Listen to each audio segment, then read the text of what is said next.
तो डॉक्टर दानियाल अहमद हमारे साथ मौजूद है। तो टिकटॉक से यहाँ तक की journey. Well this was a very fascinating journey. Simple सा डायलॉग था, छड्डो जी मैं दस्ताना। अच्छा, वैसे कंट्रोवर्सी भी एक चल रही है सर पाश की, ये जरा इसके ऊपर थोड़ा हाईलाइट करें। एक डॉक्टर होता है, मैं जिंदगी तबाह कर रहा हूँ। टिकटॉक की तरफ से टॉप हेल्थ क्रिएटर का अवार्ड मिला है, पहला और वाहिद डॉक्टर हूँ।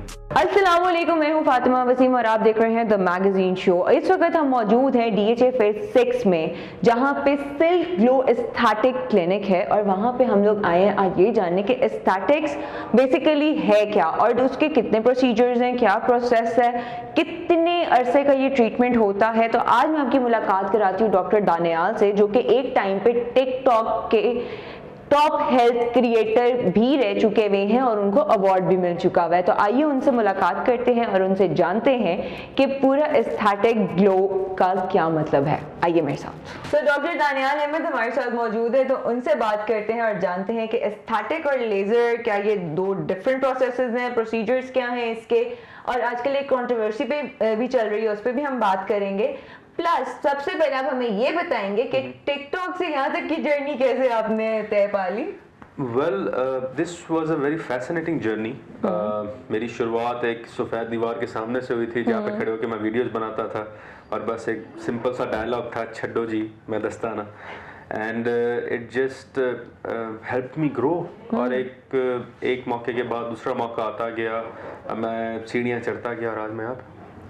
क्या बात है। अच्छा, वैसे कंट्रोवर्सी भी एक चल रही है डॉक्टर सर पाश की, ये जरा इसके ऊपर थोड़ा हाईलाइट करें कि ये चीज़ क्या है, क्या हो रहा है। हमारे मुल्क में ना एक बहुत बड़ा प्रॉब्लम ये है कि यहाँ पे अक्सर नॉन मेडिकल लोग सिर्फ फेम के लिए नाम के साथ डॉक्टर लगा लेते हैं, और हालांकि उनका मेडिकल का कोई बैकग्राउंड नहीं होता। और अब एक आम बंदे को नहीं पता, अपने नाम के साथ डॉक्टर लगा लिया, उस बेचारे को क्या पता होगा अब डॉक्टर हो भी या नहीं हो। ठीक है, तो फिर इस तरीके से ये फेक लोग अवाम को चीट करते हैं। आई बिलीव कि यस, एस्थेटिक में काफ़ी लैक्स रूल्स एंड रेगुलेशन है। ठीक है, dermatology, cosmetology, aesthetic technicians, everybody has a role in this field. जिस तरह एक हॉस्पिटल होता है, उसमें डॉक्टर है, नर्स है, सब कुछ होता है, बट आई स्टिल बिलीव कि इसका जो मेडिकल कंपोनेंट है उसको नज़रअंदाज नहीं करना चाहिए। एक डॉक्टर होता है, ठीक है, you can't pretend to be a doctor, you can't impersonate a doctor. ठीक है, और अगर कोई ऐसा कर रहा है तो बिल्कुल गलत कर रहा है। अच्छा, अपना थोड़ा सा फैमिली बैकग्राउंड भी बताएं, आप कहाँ से हैं, कहाँ से बिलोंग करते हैं, और आप माशाल्लाह you are a self made person now, so यहाँ तक का सफर कैसा रहा, सक्सेस स्टोरी भी तो शेयर करें। Well actually I don't believe कि अभी मैं उतना सक्सेसफुल हुआ हूँ, अभी मैं कामयाबी के सफ़र पे हूँ, बिकॉज जो मेरा एंड गोल है वो बहुत बड़ा है और इंशाल्लाह वो बहुत जल्द अचीव भी होगा इंशाल्लाह। मैं बेसिकली सरगोदा से बिलोंग करता हूँ और बेसिकली हम जमींदार फैमिली से बिलोंग करते हैं। मेरे फादर जो हैं, he is a CSS officer माशाल्लाह। यस, उनका नाम मलिक खुदा बख्श रवाना है, he is retired IG police माशाल्लाह। और बस वहीं से मेरी ज़िंदगी की शुरुआत हुई और मेरे फादर ने, मेरी फैमिली ने काफ़ी सपोर्ट किया मेरे मेडिकल करियर को। बट जब मैं टिकटॉक वाली फील्ड में आया तो initially they were quite sceptical about it.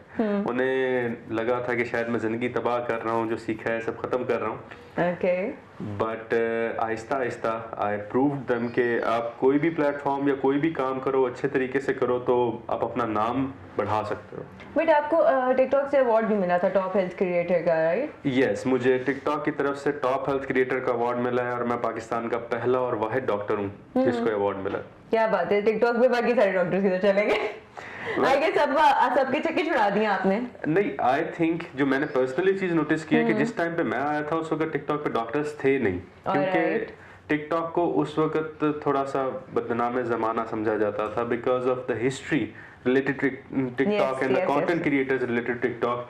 तो अब अगर आप सोशल मीडिया पे आते हो और आप स्क्रॉल करते हो तो आपको एक नहीं, आपको हजारों एग्जांपल नजर आएंगी। कोई ना कोई जिल्द के बारे में बता रहा है, हर्ब्स के बारे में बता रहा है, बिकॉज आई थिंक अब लोगों ने उसका पोटेंशियल रियलाइज किया है and I like to believe that I played some small role in it as well.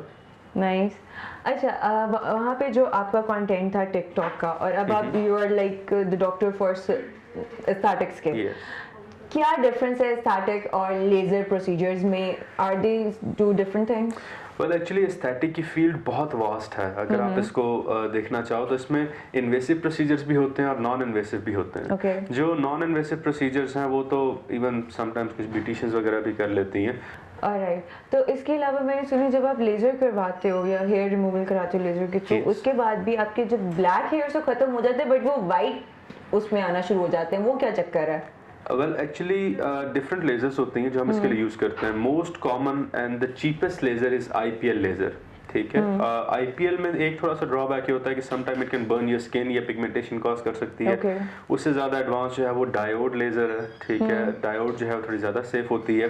But generally जितने भी ये बाल होते हैं, जितनी भी ये लेजर्स होती हैं, इन्होंने बालों की जड़ों को टारगेट करना होता है। सो दे बर्न देम आउट और इसकी वजह से आपके बालों की ग्रोथ कम हो जाती है या बाल ब्लीच हो जाते हैं। ओके, बट जिन लोगों के ग्रे हेयर होते हैं उनके लिए एक स्पेसिफिक प्रोसीजर होता है, it is called electrolysis, okay, ठीक है। We use it to remove grey hairs permanently.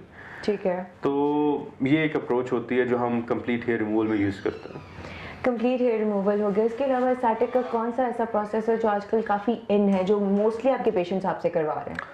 Well it depends on the age. अगर हम थोड़ा सा लेटर एजेस में जाएं तो Botox and fillers they are quite common nowadays. इसके अलावा थ्रेड्स का एक बहुत बड़ा ट्रेंड चल रहा है, खास तौर पे पीडीओ मोनोथ्रेड्स, बिकॉज अक्सर यंग लोगों को एक्नी स्कार्स होते हैं, एंड्रोजेनेटिक एलोपेशिया होता है। इन तमाम केसेस में हम थ्रेड्स यूज करते हैं और उनके बड़े अच्छे रिजल्ट्स आते हैं। इसके अलावा आजकल एक क्रेज है गोरा होने वाली ड्रिपों का। वो मेरे ख्याल में हर दूसरा बंदा ही कर रहा है। पर्सनली आई थिंक इसको ना उन्होंने हाइप अप बहुत ज्यादा कर दी है। ग्लूटाथियोन आईवी आपको उस लेवल के रिजल्ट नहीं देता, no matter how good you are. Basically आप कभी भी अपने जीन्स को चीट नहीं कर सकते। जो कलर खुदा की तरफ से या आपके डीएनए के अंदर कोडेड है, आपके बॉडी के सेल्स ने वही कलर लेना है। आप जो मर्जी कर लो। अगर ग्लूटाथियोन लेट्स सपोज किसी इशू की वजह से आप पे काम कर जाता है, आपको ग्लो अप देता है, तो वो भी टेम्पररी होता है। It would last for about 3 to 6 months and then अगर आप मेंटेनेंस नहीं करवा रहे, रेगुलर ड्रिप नहीं लगवा रहे, इट वुड फेड अवे। तो आई बिलीव कि ये एक थोड़ी सी हाइप क्रिएट की गई है। और खास तौर पे जो ओरल सप्लीमेंट्स होते हैं ग्लूटाथियोन के, they are absolutely useless. There are countless researches जो कि कहती हैं कि ग्लूटाथियोन अगर आप ओरली लेते हो तो आपके मैदे और आंत में उसका 80 to 90% तक डिस्ट्रॉय कर दिया जाता है।